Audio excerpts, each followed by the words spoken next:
In the vast expanse of the galaxy, where strength is measured by the size of your fleet and respect is earned through fear, humanity was considered nothing more than a cosmic joke. The Zephyrian Empire had conquered 1,000 worlds, enslaved countless species, and crushed every rebellion before it could take its first breath.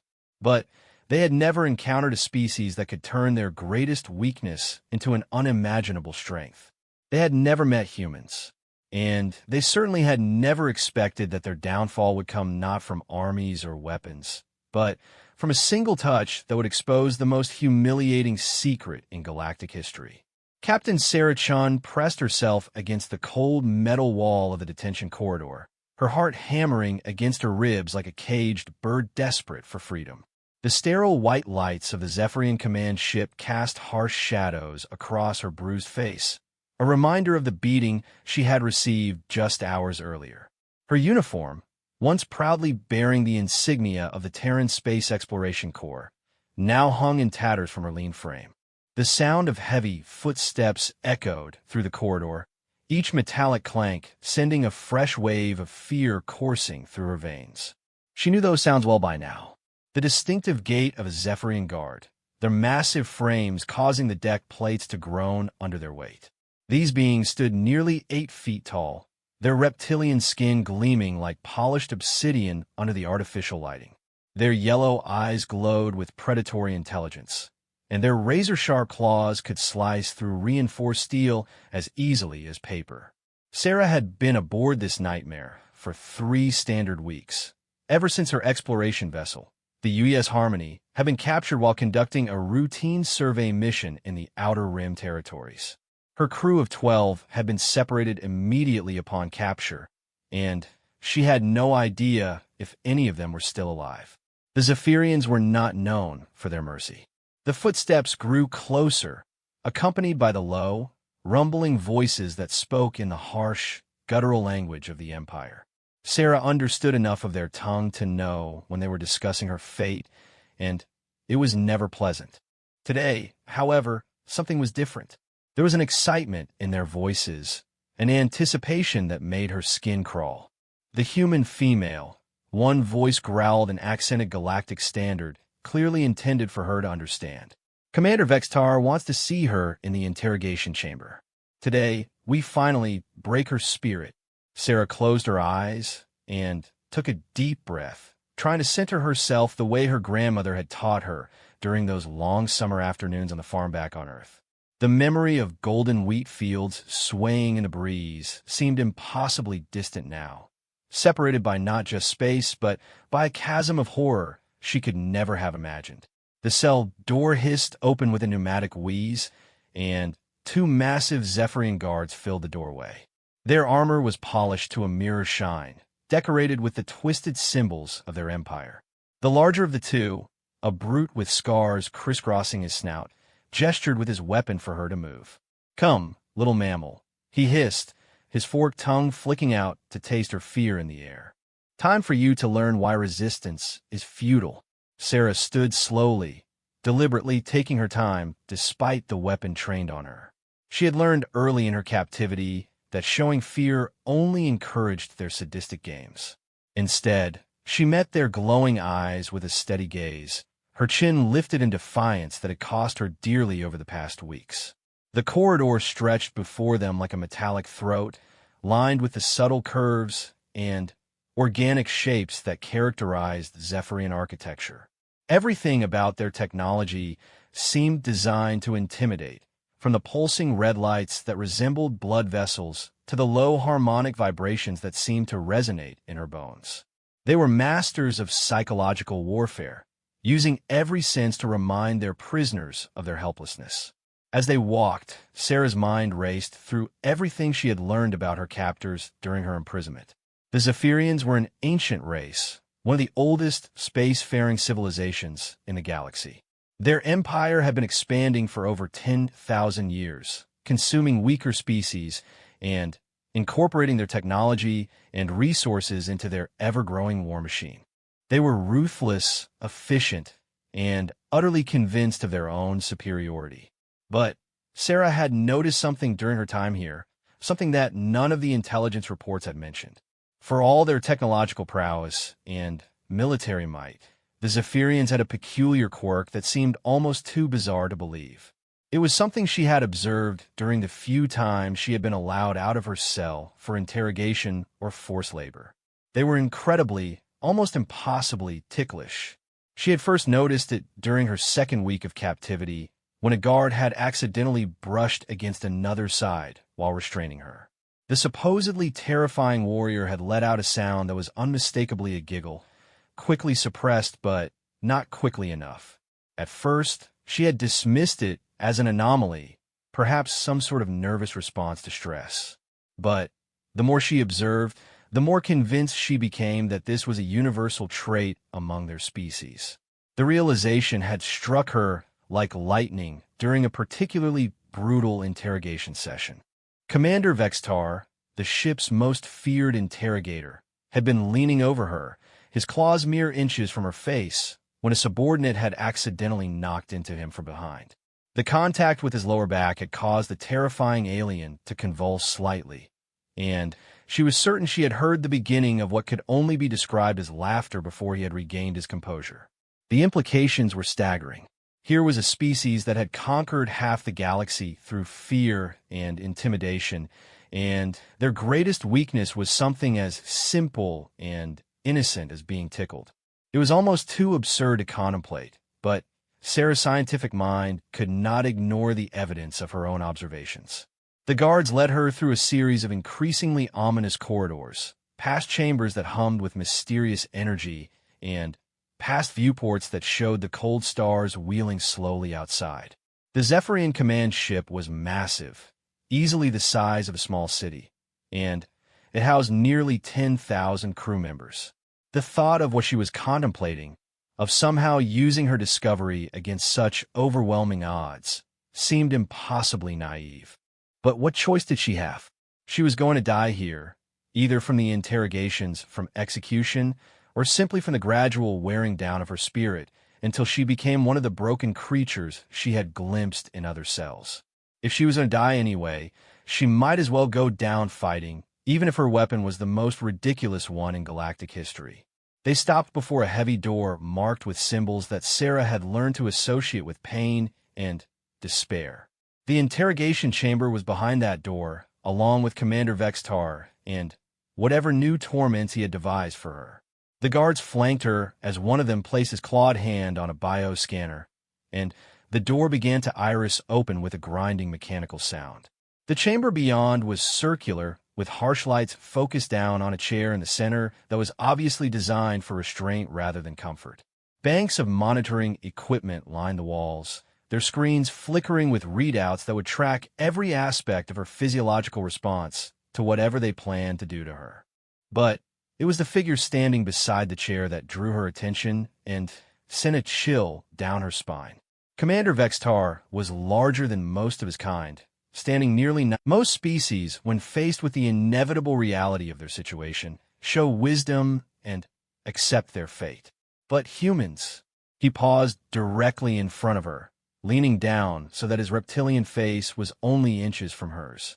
Humans seem to possess an almost pathological inability to recognize when they are beaten. The smell of his breath was like sulfur and decaying meat, and Sarah had to fight not to gag. This close, she could see the individual scales that made up his hide, could observe the way his muscles moved under his skin. And, most importantly, she could see the vulnerable spots where those scales might be sensitive to the right kind of touch. Today, Vextar continued, straightening to his full height, we will finally cure you of this delusion.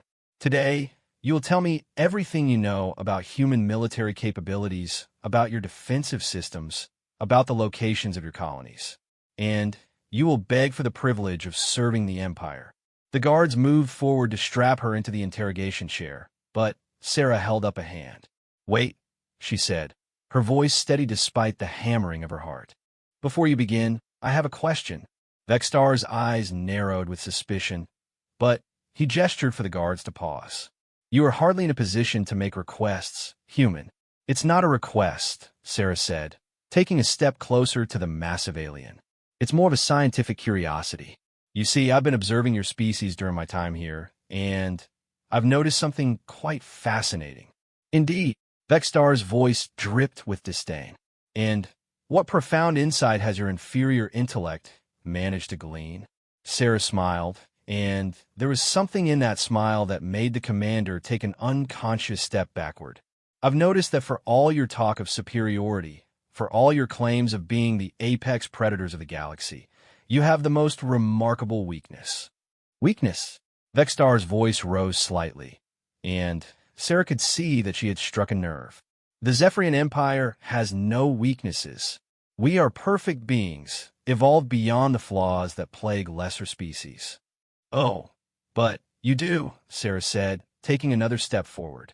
Now, she was within arm's reach of the towering alien, close enough to see the pulse beating in his throat, close enough to notice the slight tremor in his hands that suggested nervousness. Would you like me to demonstrate? Before anyone could react, before the guards could move, or Vextar could step away, Sarah's hand shot out with lightning speed. Her fingers, trained by years of delicate manipulation work during her scientific career, found the space just below Vextar's armpit where the scales appear to be smaller and more sensitive. And she tickled him. The effect was immediate and devastating. The feared commander of the Zephyrian fleet, the being who had broken the will of thousands of prisoners, let out a sound that was unmistakably a giggle. Not just any giggle, but a high-pitched, helpless squeak of laughter that seemed to come from somewhere deep in his chest. For a moment, the entire chamber fell silent, except for the echo of that ridiculous sound bouncing off the metal walls. The guards stared in shock, their weapons lowering slightly as their brains struggled to process what they had just witnessed. Vextar himself looked mortified, his golden eyes wide with humiliation and rage. Then, as if a dam had burst, he erupted into uncontrollable laughter. Sarah's light touch had triggered something in the Zephyrian nervous system that was apparently impossible to resist. Vextar doubled over, his massive frame shaking with helpless mirth as tears began to stream from his eyes. The sound that emerged from his throat was a mixture of laughter, gasps, and what sounded almost like sobs of embarrassment. "Stop!" he wheezed between fits of laughter. "Stop this immediately!" But Sarah was far from finished. Years of suppressed fear and rage fueled her movements as she found other sensitive spots on the commander's body. His sides, just below the ribs, seemed particularly vulnerable, and when she pressed her fingers there, his laughter reached new heights of hysteria. The guards, finally, recovering from their shock, moved to intervene, but Sarah spun away from Vextar and faced them with a grin that was absolutely feral. "Oh, you want some too?" she asked sweetly. The larger guard raised his weapon, but Sarah was already moving. She ducked under his arm and ran her fingers along what appeared to be a nerve cluster at the base of his neck. The massive alien's weapon clattered to the floor as he collapsed in a fit of giggles, his legs unable to support his weight as he succumbed to the same helpless mirth that had felled his commander. The second guard was smarter, keeping his distance and trying to get a clear shot, but the chamber was filled with the sound of his colleagues' laughter, and Vextar was still writhing on the floor, tears streaming down his scaled cheeks as he gasped for air between waves of uncontrollable mirth. "This is impossible." Vextar managed to gasp out. "Guards! Security! Stop her!" But his words were barely intelligible through his continued laughter, and the guard on the floor was in no condition to help anyone. The second guard spoke rapidly into his communicator, calling for backup, but Sarah could see the fear in his eyes now. The aura of invincibility that had surrounded the Zephyrians was cracking, revealing something far more vulnerable underneath. Sarah looked around the chamber, her mind racing with possibilities. She had stumbled upon something that could change everything, something that could potentially shift the balance of power in the galaxy itself. But first, she had to survive the next few minutes. The door hissed open, and more guards poured into the chamber, their weapons raised and ready. But they stopped short when they saw their feared commander rolling on the floor in helpless laughter, tears streaming down his face as he gasped for breath. The The sight was so shocking, so completely at odds with everything they believed about their species' superiority, that they seemed frozen in place. Sarah raised her hands slowly, a gesture of surrender, but her smile never wavered. "Gentlemen," she said in perfect Zephyrian, having picked up enough of the language during her captivity, "I think we need to have a conversation about renegotiating the terms of my imprisonment." Vextar finally managed to get his laughter under control enough to sit up, though tremors of mirth still shook his massive frame. His golden eyes blazed with humiliation and rage, but there was something else there now, something that looked almost like fear. "Kill her," he wheezed, still struggling to catch his breath. "Kill her now, before she can use this abomination against the Empire."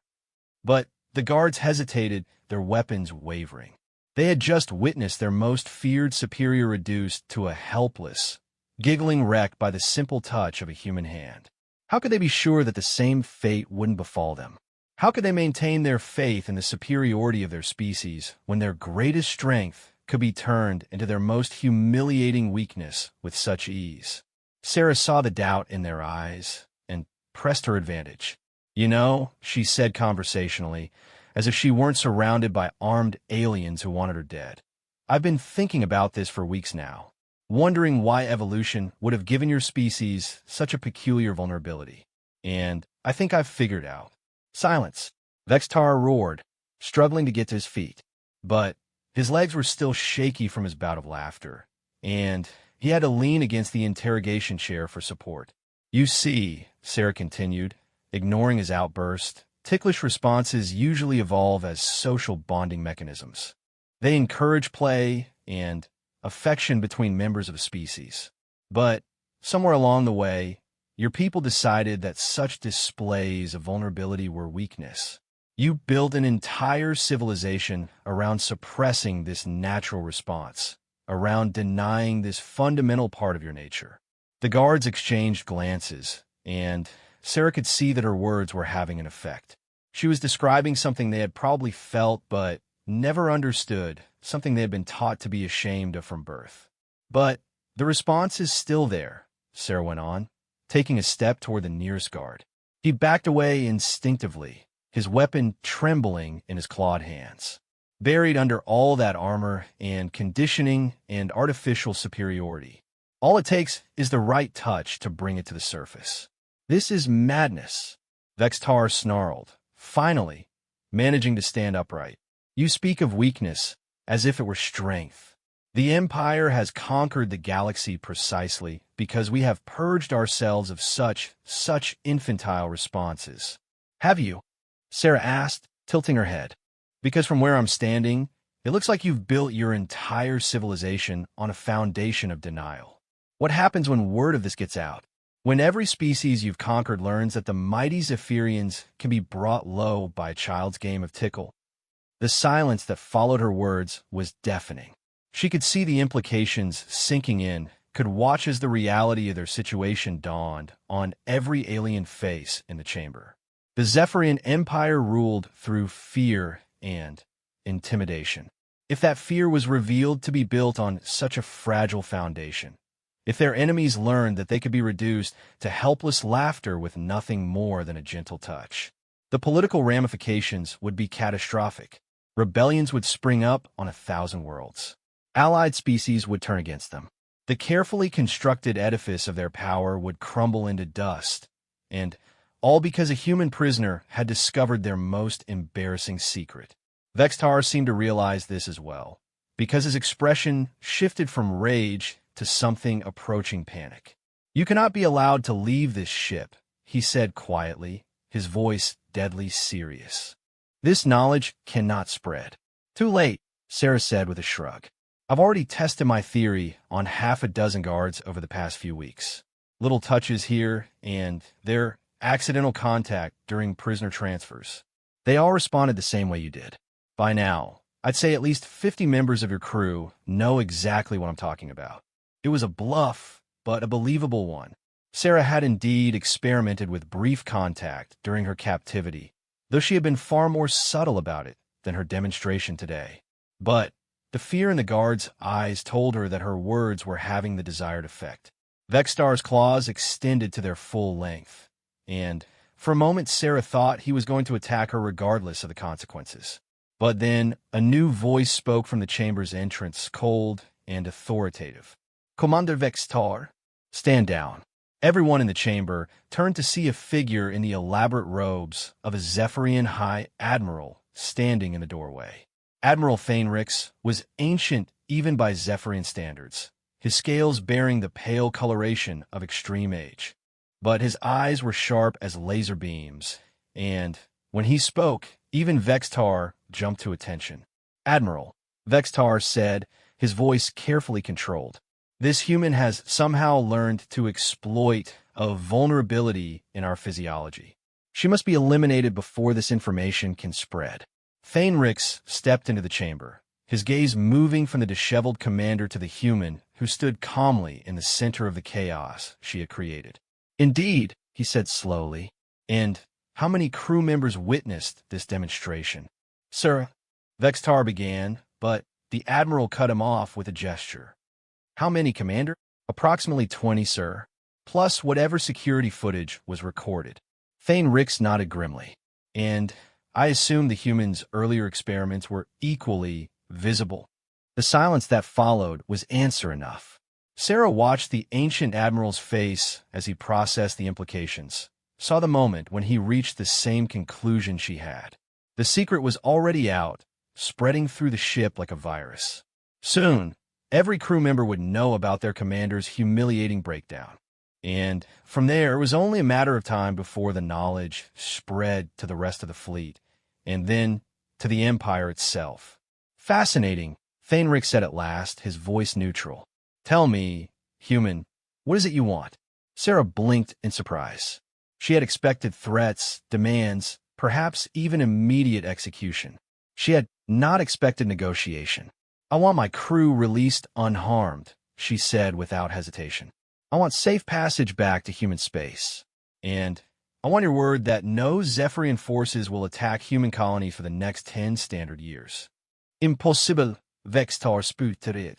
"We cannot negotiate with a terrorist." But Admiral Thainrix held up a hand for silence, his ancient eyes never leaving Sarah's face. "You understand," he said slowly, "that what you have discovered could destroy my people's empire.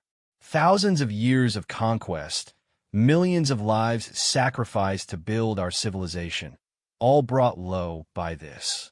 Sarah nodded gravely. "I understand the implications, Admiral, but I also understand that empires built on fear and oppression carry the seeds of their own destruction. Maybe it's time for your people to find a different way."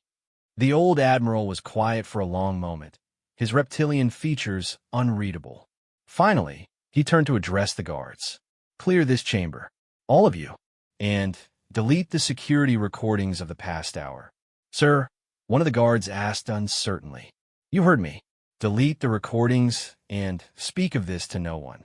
"That is a direct order from the Admiral of the fleet." As the guards filed out, dragging their still giggling colleague with them, Sarah found herself alone with the two highest-ranking Zephyrians on the ship. The moment felt surreal, as if she had stepped into some bizarre alternate reality where the laws of power and politics had been turned upside down. "You realize," Admiral Thainrix said once they were alone, "that your discovery changes nothing in the long term. Even if we release you and your crew, even if we honor a temporary ceasefire, the Empire will find ways to adapt. We will develop countermeasures, train our forces to resist this vulnerability. Within a generation, we will be stronger than ever." Sarah smiled sadly. "Maybe, or maybe your people will realize that vulnerability isn't the same thing as weakness. Maybe they'll discover that there's strength in admitting your limitations, in finding joy in simple pleasures, in connecting with others without armor and pretense." "Naive," Vextar muttered, though his earlier rage had faded into something resembling exhaustion. "Perhaps," Sarah agreed. "But I've seen the way your crew looks at each other now, the way they're questioning everything they thought they knew about themselves. Sometimes all it takes is one crack in the foundation to bring down an entire building." Admiral Thainrix was silent for a long moment, his ancient eyes distant with thought. When he spoke again, his voice was barely above a whisper. "Very well, Captain Sean. You will have your crew and your safe passage. But understand that this is not surrender, merely a strategic withdrawal while we consider our options." Sarah nodded, understanding that this was as close to an admission of defeat as she was likely to get from a Zephyrian officer. "Thank you, Admiral. I think this is the beginning of something very important." As she was escorted from a chamber, Sarah caught a glimpse of Vextar, slumped in his interrogation chair, staring at his clawed hands as if seeing them for the first time. The proud commander who had entered this room was gone, replaced by a being who was struggling to reconcile everything he had believed about himself and his species. The walk back to her cell felt different now, the corridors somehow less oppressive, the guards less intimidating.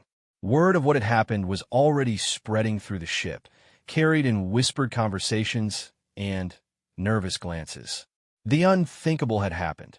A human had brought down a Zephyrian commander without firing a shot, without violence, with nothing more than a touch, and the courage to act on an impossible observation. But as Sarah settled into her cell to wait for her promised release, she knew that this was only the beginning. What she had discovered about the Zephyrians would indeed spread beyond this ship, beyond this fleet, to every corner of the galaxy.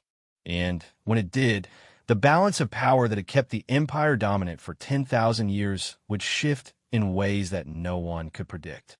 The mighty had fallen, brought low not by superior weapons or brilliant strategy, but by the simple recognition that beneath all their armor and arrogance, they were just as vulnerable as any other living being. It was a lesson that would echo through the stars, changing everything.